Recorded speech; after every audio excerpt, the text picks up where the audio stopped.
Bismillahirrahmanirrahim. Assalamualaikum warahmatullahi wabarakatuh.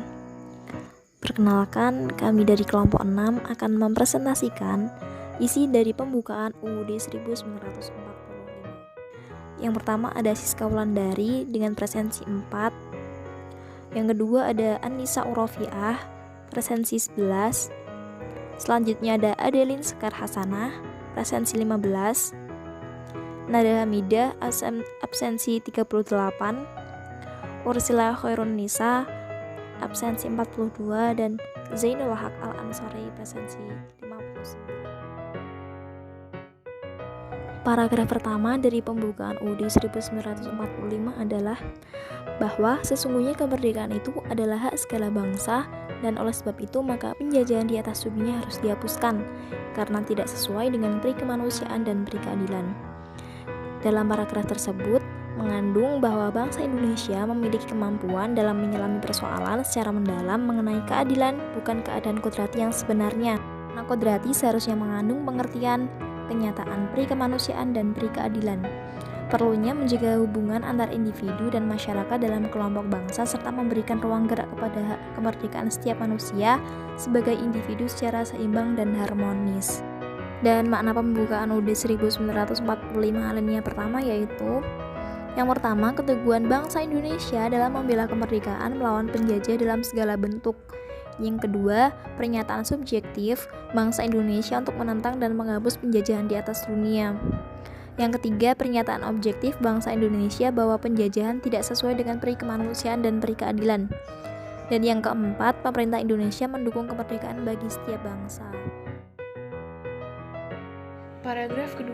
Paragraf kedua pembukaan UUD 1945 yang berbunyi, dan perjuangan pergerakan kemerdekaan Indonesia telah sampailah kepada saat yang berbahagia, dengan selamat sentausa mengantarkan rakyat Indonesia ke depan pintu gerbang kemerdekaan Indonesia yang merdeka, bersatu, berdaulat, adil, dan makmur.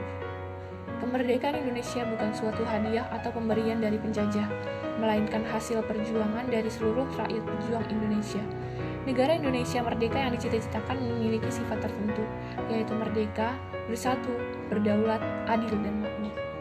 Merdeka berdasarkan asas kebebasan, bersatu dalam bersatunya seluruh masyarakat dari Sabang sampai Merauke, adil dalam nilai keadilan, serta makmur adalah setiap orang harus dapat mencapai hidup sejahtera. Makna pembukaan UUD 1945 alinea kedua yaitu: yang pertama, kemerdekaan yang dicapai oleh bangsa Indonesia merupakan hasil perjuangan pergerakan melawan penjajah. Yang kedua, adanya momentum yang harus dimanfaatkan untuk menyatakan kemerdekaan. Yang ketiga, bahwa kemerdekaan bukanlah akhir dari perjuangan, tetapi harus diisi dengan mewujudkan negara Indonesia yang merdeka, bersatu, berdaulat, adil, dan makmur. Dan yang terakhir, memuat cita-cita negara Indonesia, yaitu merdeka, bersatu, berdaulat, adil, dan makmur.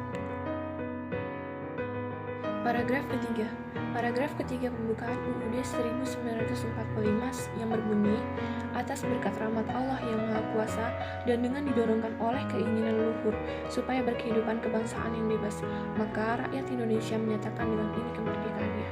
Paragraf tersebut terbukti adanya kesadaran bahwa kemerdekaan Indonesia bisa tercapai karena masyarakat meyakini akan izin dari Tuhan Yang Maha Kuasa memberikan restu atas usaha yang dilakukan. Berdasarkan kenyataan atas hukum Tuhan tersebut, bangsa Indonesia akan mencapai keseimbangan dalam kehidupan material, spiritual, dunia, dan akhirat. Makna pembukaan UUD 1945 alinea ketiga yaitu: yang pertama, motivasi spiritual yang luhur bahwa kemerdekaan kita adalah berkat rahmat Allah yang Maha Kuasa. Yang kedua, keinginan yang didambakan oleh segenap bangsa Indonesia terhadap suatu kehidupan yang berkesinambungan antara kehidupan material dan spiritual, dan kehidupan di dunia maupun akhirat. Dan yang terakhir, adanya pengukuhan pernyataan proklamasi. Paragraf keempat. Paragraf keempat pembukaan UUD 1945 yang berbunyi, kemudian daripada itu, untuk membentuk suatu pemerintah negara Indonesia yang melindungi segenap bangsa Indonesia dan seluruh tumpah darah Indonesia, dan untuk memajukan kesejahteraan umum, mencerdaskan kehidupan bangsa, dan ikut melaksanakan ketertiban dunia yang berdasarkan kemerdekaan, perdamaian abadi, dan keadilan sosial. Maka disusunlah kemerdekaan kebangsaan Indonesia itu dalam suatu Undang-Undang Dasar Negara Indonesia yang terbentuk dalam suatu susunan negara Republik Indonesia yang berkedaulatan rakyat dengan berdasarkan kepada ketuhanan yang Maha Esa, kemanusiaan yang adil dan beradab, persatuan Indonesia, dan kerakyatan yang dipimpin oleh hikmat kebijaksanaan dalam permusyawaratan perwakilan, serta dengan mewujudkan suatu keadilan sosial bagi seluruh rakyat Indonesia. Inti pokok paragraf ini tertuju kepada pembentukan suatu pemerintahan negara yang isinya adalah sebagai berikut. Yang pertama, perihal tujuan negara. Yang kedua, perihal diadakannya Undang-Undang Dasar. Yang ketiga, perihal bentuk negara. Dan yang keempat, perihal asas atau dasar kerohanian falsafah negara. Makna pembukaan UUD 1945 alinea keempat yaitu: pertama, terkandung fungsi dan sekaligus tujuan negara Indonesia yaitu melindungi segenap bangsa Indonesia dan seluruh tumpah darah Indonesia, memajukan kesejahteraan umum, mencerdaskan kehidupan bangsa, serta ikut melaksanakan ketertiban dunia yang berdasarkan kemerdekaan, perdamaian abadi, dan keadilan sosial. Yang kedua, kemerdekaan bangsa Indonesia yang disusun dalam suatu UUD 1945. Yang ketiga, sistem pemerintahan negara yang berdasarkan kedaulatan rakyat atau demokrasi. Dan yang terakhir, dasar negaranya yaitu Pancasila.